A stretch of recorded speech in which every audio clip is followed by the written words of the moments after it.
his taunting words. She was giving everything she could. She worked harder than any other trainee, and yet he still claimed she was not giving enough.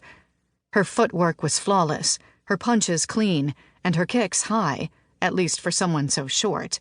She could aim a knife better than any of her comrades, and she was in the top 10 in both archery and swordplay. She didn't know what more he wanted. Just as she was about to take a step toward him, Ridian held up his hand to halt their sparring. "Wait a moment, Sin. Catch your breath."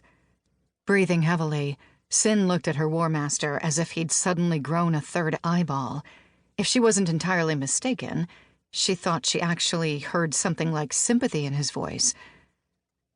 "You're frustrated, I can tell," he continued after a moment. "What is bothering you?" "I don't understand what you want from me," she said through gritted teeth. "I'm one of the best trainees, yet you're never satisfied with me. What am I doing wrong?" "Nothing," Ridian responded simply. "You aren't doing anything wrong." "Then what's the problem?" Sin barked.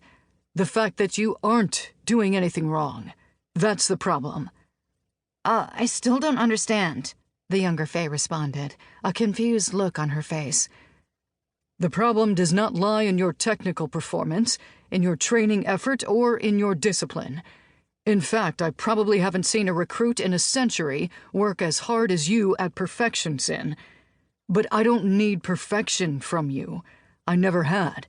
I need this." Ridian took 2 fingers and pressed them into her leather jerkin over the spot where her heart lay. "The darkness we face won't be beaten by skill alone. If skill alone were enough, I could train anyone to be a warrior, and evil would have been eradicated ages ago. I don't need a person going through motions, doing a duty. Any Fae can do that. It takes more.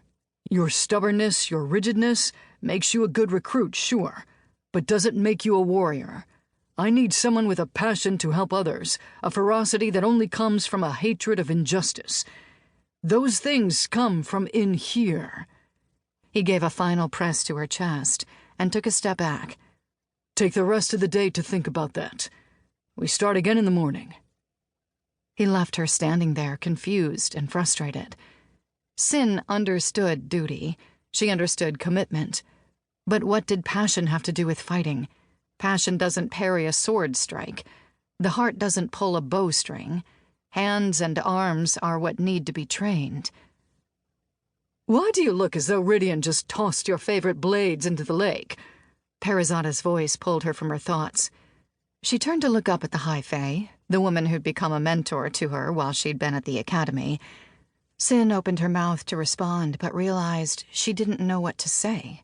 Confusion swam in her mind as Ridian's words echoed in her ears. "A ferocity that only comes from a hatred of injustice." "Did you hear?" Cassius asked as he came rushing into the recruit barracks. Sin was sitting on her bed, lacing up her boots, as she looked at him over her shoulder. "Hear what?" "We're going out on a mission," the eager young man responded. Sin stood, her brow lowered over her narrowed eyes. "We still have not reached our 17th summer. Why are they sending us out so early?" "Some High Fae called Parizada has demanded assistance. Apparently a group of trolls has attacked the Pixies, something involving a land dispute." Sin's mouth dropped open. Trolls attacking Pixies? How could the tiny creatures fight against such brutes? "Do not fret, Sin. Pixies are quite powerful, but the trolls must be captured to be held accountable, and the High Fae Council is responsible for fulfilling that purpose." Cassius motioned for her to follow him. "Now speed up or get left behind." It was not until Sin was standing just inside the veil to the Pixie realm that she realized she was actually going into combat. As she watched the battle unfolding before her, her stomach clenched. She wasn't sure she was ready. "You are looking lost again, little warrior," Parizada's voice came from beside her. "Fortify your defenses and put on your kill face." Kill face? "Didn't I tell you, once upon a time, to always believe that you knew what you were doing? You put on your kill face and everyone will believe you. They will either help you or get out of your way. That is the confidence that you must project. Kill face." The Fae smiled to herself and turned back toward the battle.